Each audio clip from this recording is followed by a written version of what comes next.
మా మనం నిద్రపోతున్నప్పుడు మంచినీళ్ళు అవుతాయి కదా మనకి. మనం తాగి పడుకోం కదా బద్ధకంతో ఒక్కొక్కసారి లెగలేక. ఒకవేళ మనం తాగి పడుకోకపోతే ఏమైతుంది? మీ నాయనమ్మ చెప్పింది అన్నావు కదా, ఆ స్టోరీ ఏందో ఇప్పుడు నాకు చెప్తావా? చెప్తానమ్మా.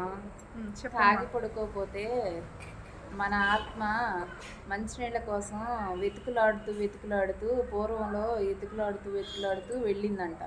వెళ్తే ఒక చెప్పులు కుట్టే అతను గేదె తోళ్ళలో కుండలో పెట్టాడు. ఆ కుండలో తోళ్ళు ఊరేసి ఉంటే మన ఆత్మ మంచినీళ్ళకి మొత్తం తిరిగి ఆ కుండ దగ్గరికి వెళ్ళి దాంట్లోకి వెళ్ళిపోయింది ఆత్మ మంచినీళ్ళు దాటానికి.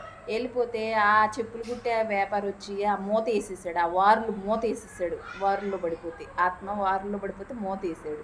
ఆ మూత వేసేసరికి ఈ ఆత్మ బయటికి రావడానికి లేదు కదా. ఎవరి ఆత్మ అయితే వెళ్ళిందో ఆ ఆత్మ అతను చనిపోయాడు అనుకుంటారు. చనిపోయాడు అనుకొని ఏడుస్తూ ఉంటారు.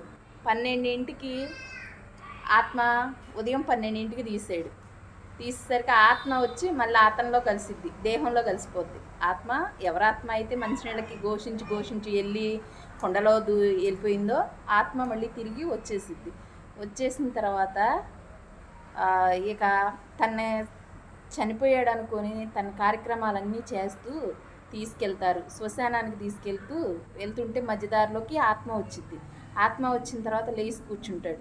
లేచి కూర్చునేసరికి అమ్మో ఏంటి లేచి కూర్చున్నాడని చెప్పేసి దించిన తర్వాత నేను చనిపోలేదు, నాకు మంచినీళ్ళు అయినాయి, నేను ఇలా వెళ్ళిపోయాను, నా దేహం ఇలా వెళ్ళిపోయింది మంచినీళ్ళ కోసం అవుతుంటే తాగి పడుకోవాలి. ఎంత నిదట్లో ఉన్నా తాగాల.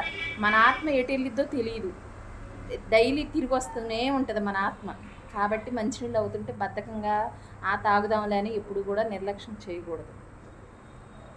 అది అందుకే మన ఇట్లా జరుగుతున్నాయి అని చెప్పి మనుషులు చనిపోయినప్పుడు దింపుడు గల్లం అని ఎందుకు పెడతారు? 3 దారులు కాడ పెడతారు.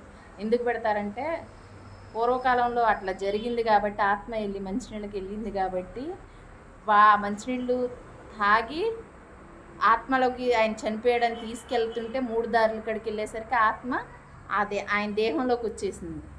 ఆయన దేహంలోకి వచ్చేసరికి లేచి కూర్చునేపాటికి ఇక అప్పటి నుంచి ఒకవేళ ఆత్మ వచ్చిద్దేమని 3 దారులు కలిసిన కాడ దింపుడు గల్లమని పెట్టేసి కింద శవాన్ని కింద పెట్టేసి పిలుస్తారు. ఎవరైతే తలగూరు పెట్టారో వాళ్ళు పిలుస్తారు.